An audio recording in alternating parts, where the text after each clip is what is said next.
Hello everyone, I am Tessellating Hexagons, and we have now entered day 2 of my 2-day coverage of the Superlative Saturday that we had last weekend.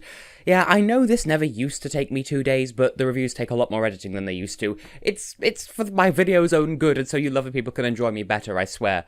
So, fourth up in the running on Saturday was Lithuania, who, as ever, have plumped for a national final that takes about 50 years to get through, and, if that's what works for them, then that's what works for them. Fair enough. The winning group is called Fusedmarc. I think it's pronounced Fusedmarc. And it consists of Viktorija Ivanovskaya, Denisas Zujevas, and Stasis Žakas. I think I'm saying that right. Once again, similar to Latvian. In Lithuanian, sometimes names have S's on the end, and I don't know whether to pronounce that or not. I have no knowledge of Baltic languages. Anyway, so the group is called Fusedmarc, and the song is called Reign of Revolution. It's totally in English, just like 90% of the songs this year. Music and lyrics by Viktorija Ivanovskaya, Denisas Zujevas, and Mikhail Levin. I think it's either Mikhail, Michail. That's how you spell the name. I can spell! Yeah! So, initial impressions of this song then. I admit, it is rather hard to get a good feel for what's going on with this one, since despite Lithuania having that absolutely mammothly convoluted selection process, and despite the song being performed countless times within that, there doesn't seem to be a studio-quality version of the song available just yet, and I know shortly after I wrote this introductory paragraph kind of thing, Eurovision.tv did release the official national final performance. I built this entire review based on another video that I'd seen, but it was the same performance, so it all worked out in the end. So, yeah, I was having to look through the various national final performances to see all the little changes that they made over the course of the weeks, to see which one was the best, and judge based on that, and as Eurovision.tv agrees with me, as far as I can tell as well, unsurprisingly, the definitive performance seems to be their winner's reprise at the end of the final show, so that's what I based my judgments on in the end, and like I said, Eurovision.tv posted that shortly after I finished writing the review. Superficially, it's much more upbeat and brassy than I was expecting. I mean, with a title like Reign of Revolution, I was expecting somewhere between Ukraine's song this year and Ukraine's song last time they hosted Eurovision, which had something to do with the Orange Revolution. Yeah, Razom nas bahato. Be that as it may, let's dissect this one and see what we find. Maybe even more surprised than I already am. Good points. Well, as far as I can tell, it did take a fair bit of refining over the course of the national final, which, like I said, spans about 50 years, but they did, in the end, work out a suitably compelling live arrangement both for the song and for, the performance of the song, where Viktorija, I'm assuming that's Viktorija anyway, really looks and sounds like she's properly getting into the song, and she's sharing it with conviction and energy, and that's good. This song needs quite a bit of energy to keep it credible and engaging. Also, the instrumentation, specifically of the verses, is in some unquantifiable way enjoyable to me. I really don't know why, I like it. I would talk about it at more length, but I really don't know what it is I like about it. It's just, the verses are good to me. That is a thing that I like about this song. Then again, the song does seem to be angling towards some kind of self-actualized feel-good factor sort of approach, so maybe there doesn't need to be a reason for it to be fun to listen to, it just is.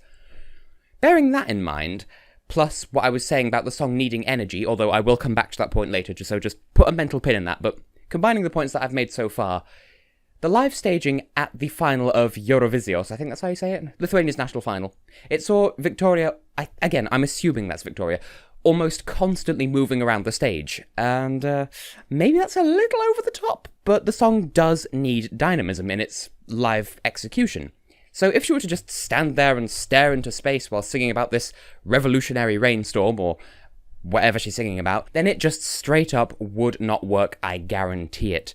It works for some country songs this year, sure, there are some countries where they need to stand still in order to fully convey the emotion there, looking at you, Portugal. And that's fine. It's almost as if different songs have different needs when it comes to staging, but this one does need movement, otherwise it might look a bit strange. And the way she composes herself live leads me to think that she is the ideal person to sing this song. She's full of positive energy, envie de vivre, and she has a genuine passion for her song, because once again, I'm assuming that's Viktorija, and if it is, then she helps both write and lyricize her. She composed and wrote the song, or at least she helped with it. So she's passionate about her song, she's passionate about representing her country, and presumably her band is as well. Yeah, A little optimism never hurt anybody, I'm sure. But what's on the other side of this hill of compliments? Okay, these metaphors are getting stranger by the day. Right, okay, so points that you might not like so much necessarily.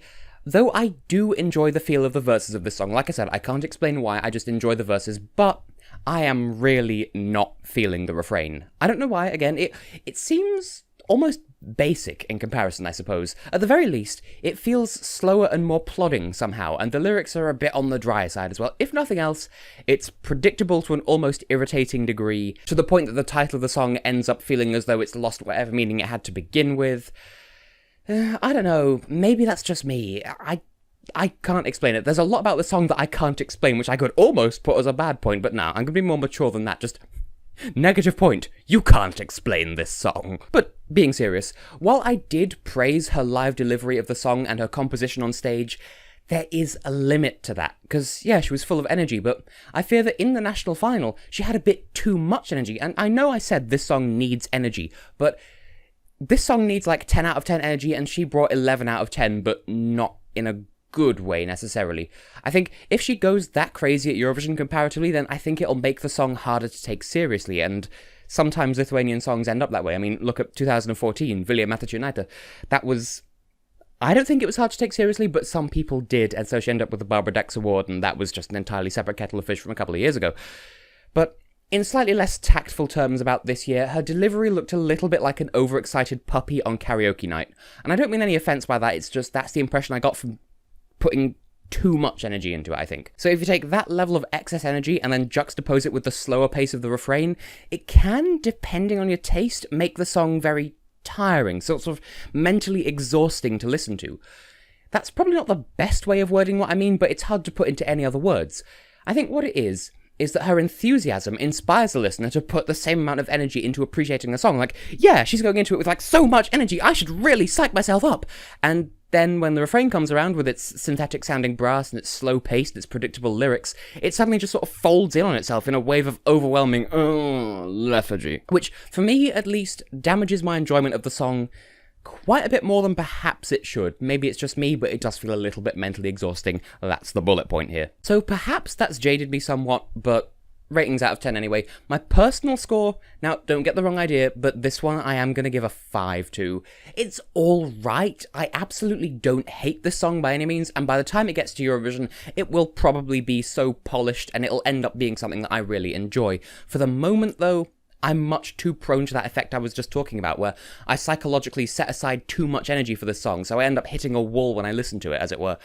In terms that are a little less pretentious and absolutely full of myself, the tempo of the refrain and its key and her voice and the lyrics all give this song a really mentally tiring feeling to me, and that's hindering my enjoyment a little bit, but that's literally just me, I recognise that. So, technical score, I'm going to give it a 7. It's definitely not a bad song in any way, shape or form. It's got a solid enough composition, it's good that she's delivering it with energy. The only problem is, as I've been trying to explain, she needs a lot of energy, but the amount she brings to it is more than too much, making the song mentally taxing to listen to. Again, could just be me, but that's the impression that I'm getting. Plus, as I alluded to a moment ago, the brass section of the instrumentation, I mean, it is a point in the song's favour just for existing. I think it's nice, it adds a really nice touch to the song. But it does, in some places, sound extremely synthetic, and, I mean, it is, especially in the refrain. I don't object to synthesized instruments on principle, of course, it's just I struggle to enjoy them as much when they're being presented as though they're the real thing, and it just makes them sound all the more plastic and fake, and, I mean, it's not bad, but, I don't know, it just, again, I listen to it and I think, it sounded better in the verses, and now in the chorus, for some reason, it sounds worse. Still, now that the group has won the national final, maybe the Lithuanian broadcaster will lend them a hand in, well, maybe not revamping at this stage, it's a bit late for that necessarily, but cleaning it up, let's say, in time for Kiev, and we'll see where they end up. So what does it look like put next to Donny's song from last year? Lithuania has a strange talent for picking songs that bother me in ways that no other song from any other country possibly ever could. I've Been Waiting for This Night was last year's answer to everything I accused Switzerland of doing this year in fairness, and more.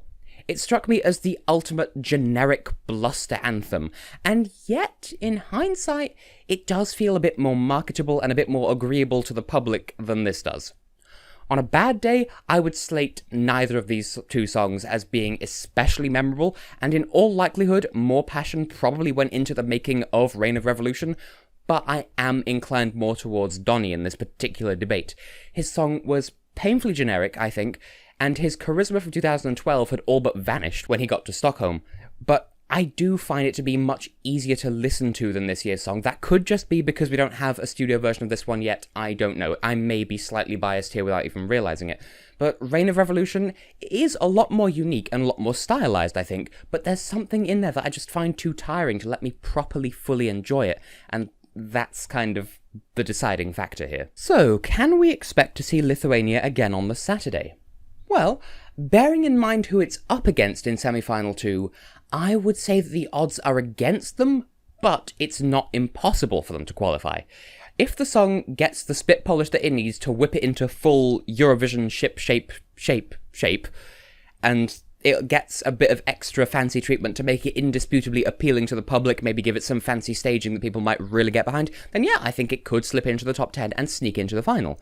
As if you can do one without the other. I don't think the juries will be the biggest fans of this song as it currently is necessarily, and the public might still need some convincing, but it absolutely can be done. But I wouldn't place any bets on it just yet. Nevertheless, I will say, good luck Lithuania, you can always be relied upon to send something different, so we'll see just how well that pays off when you get to Kiev. Good luck.